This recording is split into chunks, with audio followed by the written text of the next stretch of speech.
Storytelling is really the antidote to isolation. Stories are connective. They bring us together. They show us these common threads of experience and allow us to see patterns in how harm happens and also how cycles of harm can be disrupted. And how we tell stories is incredibly important too. All too often in the media, stories about crime and survivors are often sensationalized and leveraged for political agendas. I have a lot of personal experience with this, and that's why I think it's so important to offer a platform to amplify survivors in their leadership and in their power, to talk not only about what happened to them, but also how they made meaning of their experience and found deeper purpose.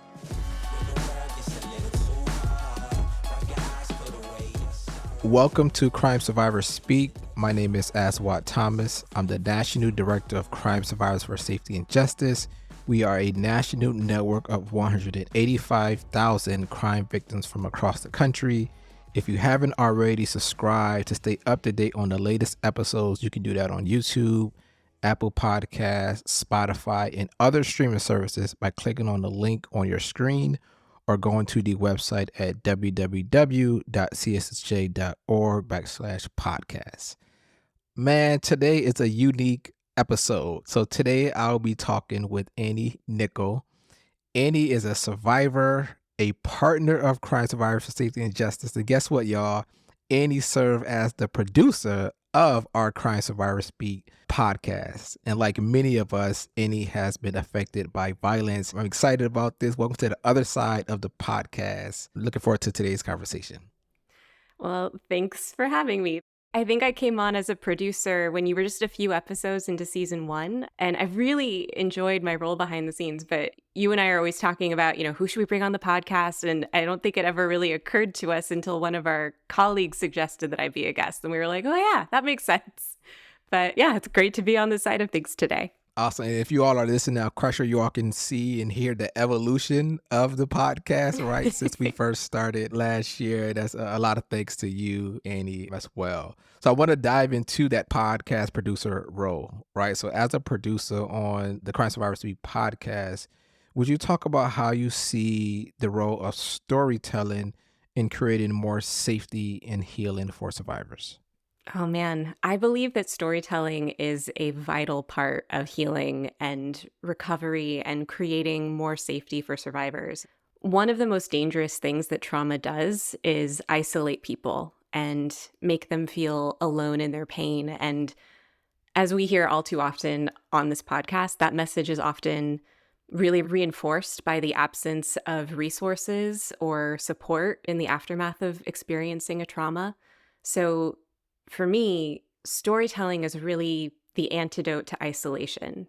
Stories are connective. They bring us together. They show us these common threads of experience and allow us to see patterns in how harm happens and also how cycles of harm can be disrupted. And how we tell stories is incredibly important too. As we see all too often in the media, stories about crime and survivors are often really sensationalized and leveraged for political agendas. As you know, Aswad, I have a lot of personal experience with this, and that's why I think it's so important to offer a platform to amplify survivors in their leadership and in their power, to talk not only about what happened to them, but also how they made meaning of their experience and found deeper purpose. To some degree, we all know what harm and violence looks like, but I think not enough people know what real healing looks like or that it's even possible. So that's been kind of a guiding principle for me in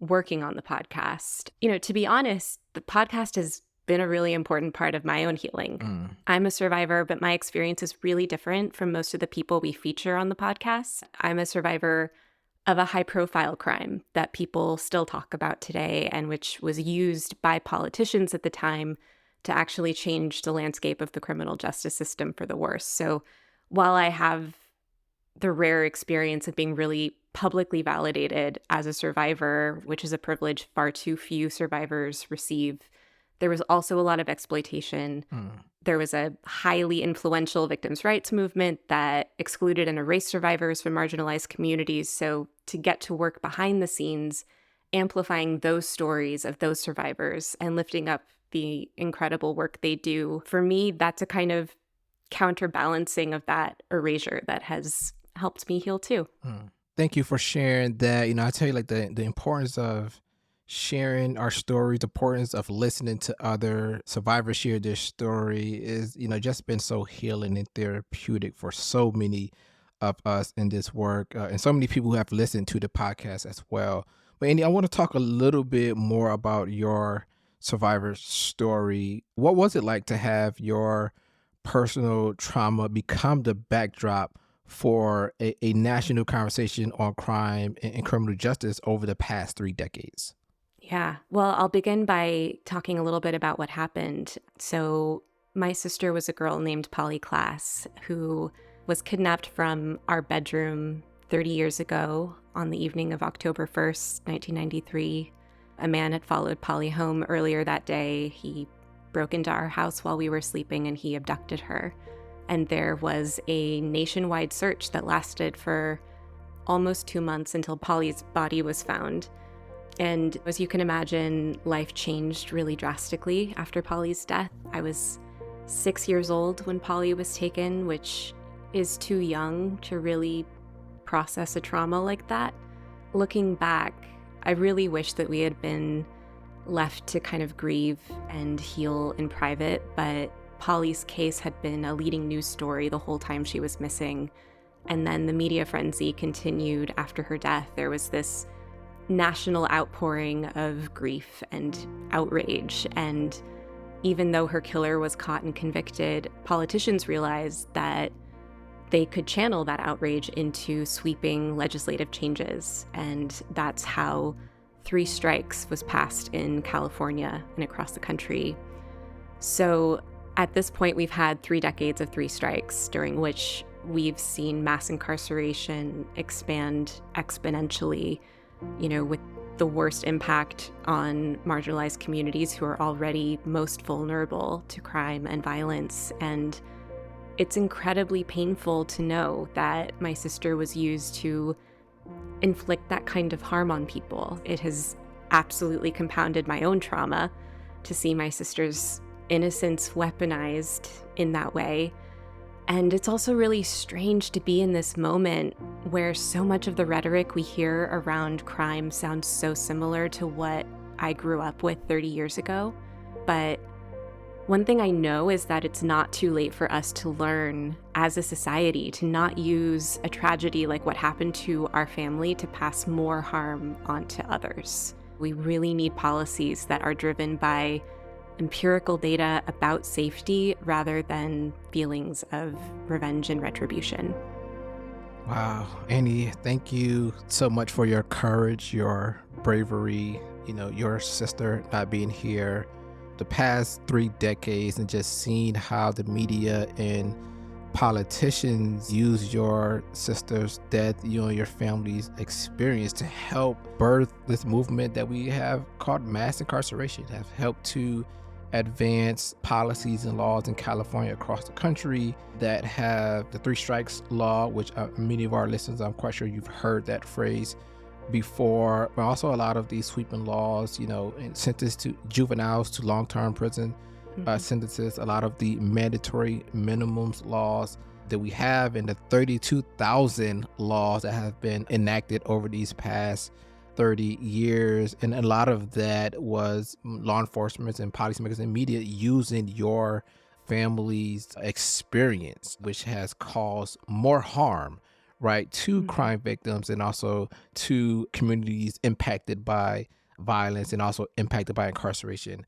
And so just thank you again for sharing your story. And like so many survivors, Annie, you're now have been for the past few years stepping into advocacy. We'd love to hear what made you begin your advocacy journey, and we'd love for you to talk more about the New Legacy, which is a podcast that you have, as well as like working towards this inclusion in this intersectional victims' rights movement. So it took a long time to get ready to kind of step into this work because there had been so much media exploitation around what had happened to Polly. For many years, I really shied away from the spotlight. I was also really aware of how much damage had been done by this kind of pro-punishment victims' rights movement of the 80s and 90s, which was really dominated by some very outsized voices of victims that were predominantly white and privileged. So for a long time, I just felt really cautious knowing how much harm had already been done. But my sister, Jess, and I started talking about it more and more and wondering if there was something we could do to change three strikes. So a few years ago, we ended up cold calling the ACLU, just kind of fully expecting them to just suggest some like local organizations we could join or something. But the person we spoke to was really welcoming and eager to connect us to other people working in this space. So they put us in touch with the Stanford Three Strikes Project, who were amazing, and then ultimately the Alliance for Safety and Justice. And that's kind of where we started really learning about this survivor-centered safety movement being led by survivors who are most impacted by crime and mass incarceration. So Jess and I kind of came in very aware that we weren't policy experts, even though these are issues that we care very deeply about. So we decided we need to do an educational process. We need to learn more. We started our podcast, A New Legacy, kind of as a way to both enrich our own learning around these issues and also to share that knowledge with people who are wanting to learn more about this movement. So we've had conversations with people who were incarcerated under three strikes for decades. And I think for me, those have been some of the most transformational conversations of my life. And they've really become the foundation of the new legacy that we want to create for Polly. Thank you, Annie. And for those of you who are out there listening, once again, stay tuned into all episodes of the Crime Survivor Speak podcast. But if you want to, learn and listen to another podcast, The New Legacy by Jess and Annie is another podcast to listen to as well. And I want to actually go back to what you've mentioned. So October 1st, 30th anniversary of Polly's death was just last month, right, from recording this episode. I know something we don't often hear people talk about is why anniversaries are hard for survivors. For years, my shooting anniversary was extremely difficult for me. So we often don't talk about that. And I think this might be important for folks to understand about the long-term impact of trauma. How was the 30th anniversary for you? I'm not going to lie, it was really hard. It's true. Anniversaries are often really hard, even 30 years later. And I always kind of feel the weight of them when they get closer. And it's funny recording this right after Halloween because I think in a way, anniversaries are sort of like when the veil between your past and present is thinnest. And it's easier to remember who you were before you experienced a trauma and what the trajectory of your life was, which in a lot of ways can be really painful because it's often really different than the person you are now who spent so much time trying to heal from that loss. And so this year, it was especially hard because one of the things that happens around round number anniversaries of high profile cases like this is that folks in the media see an opportunity to profit off of a story that made them a lot of money back in the day. So there were some true crime productions and publications that came out around the anniversary this year that honestly felt pretty re-traumatizing for me and others in my family. And we knew that by speaking out about them, that would kind of run the risk of giving that content more attention. So we had to sort of stay quiet and let it happen. And it really kind of hurt. Like, I wish we could live in a world where anniversaries are seen as a sacred time for survivors to really prioritize grief and receiving support. And for now, I just always encourage survivors to make sure that they are taking good care of themselves, to be gentle with themselves on anniversaries. A lot of feelings can come up, and it's important that we learn to honor these really tender moments in our survivor experience in the ways that are most conducive to our own healing. So Annie and her family, it's the 30th year anniversary. Many of you out there, it may be your 1 month anniversary, maybe a year or 5 years or 15. Annie mentioned take care of yourself. We know anniversaries are difficult to deal with, especially during holidays. as Andy mentioned, be gentle with yourself and your family, and also take time to honor these moments as well. And once again, survivors who are on their healing journey, I recently heard about a member of Crime Survivor Safety and Justice in Texas who's also was coming up on an anniversary of losing her son to gun violence. And she talked about around the time of that anniversary, she wants to give back. So she gives back by volunteering, she gives back by helping other survivors as well. I just thought that was just so amazing of how during this month leading up to the anniversary or so, she used it as an opportunity to give back to other survivors and volunteer, which is just amazing to hear survivors supporting each other as well.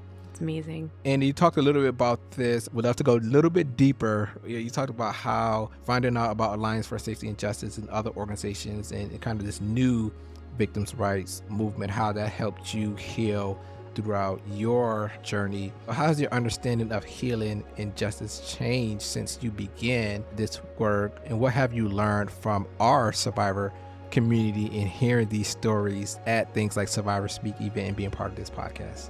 Oh, gosh, so much. I was just remembering, I spoke to a man at this year's Survivor Speak in California who had been recently released from prison. He was a restorative justice facilitator. Somehow I always end up hanging out with the restorative justice folks.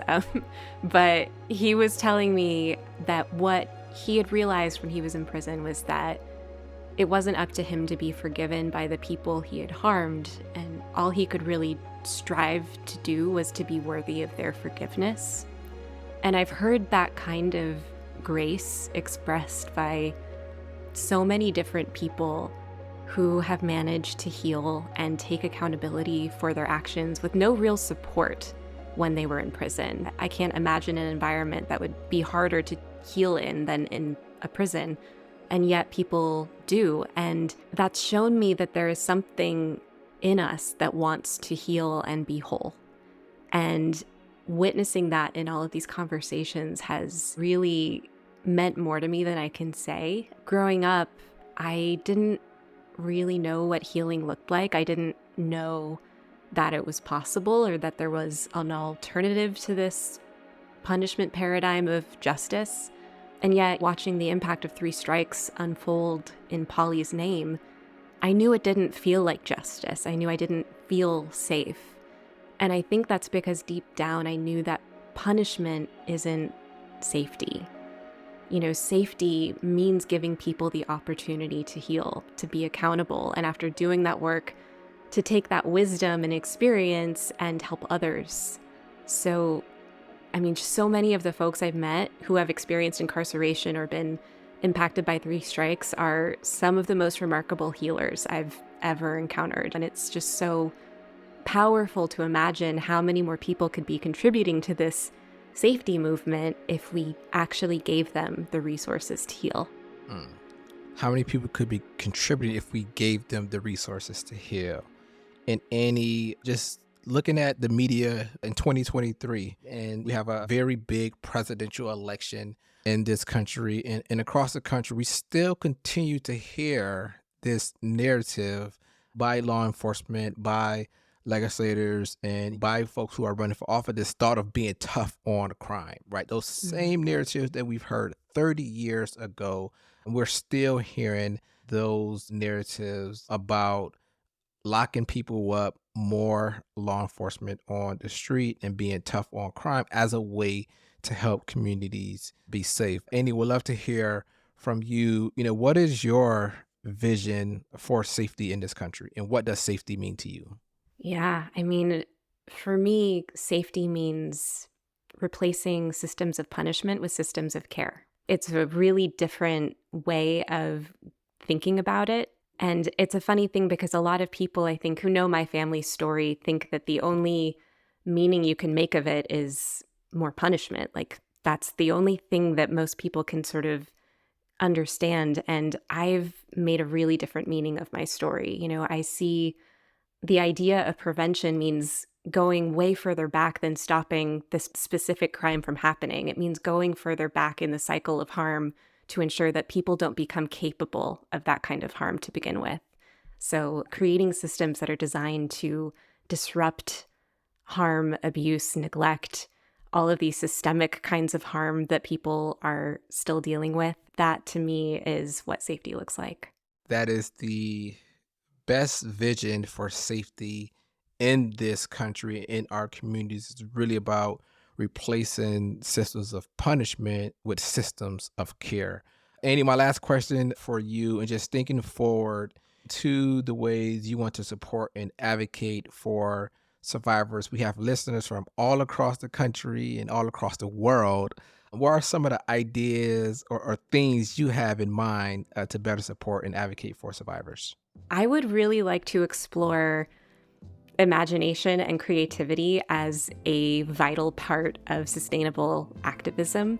We see so many survivors implementing these incredibly creative solutions in their communities, which is really hard work, but it's also really inspiring. And I imagine a lot of that comes from the innate creativity of people who can sort of see through barriers to new ways of creating safety and healing.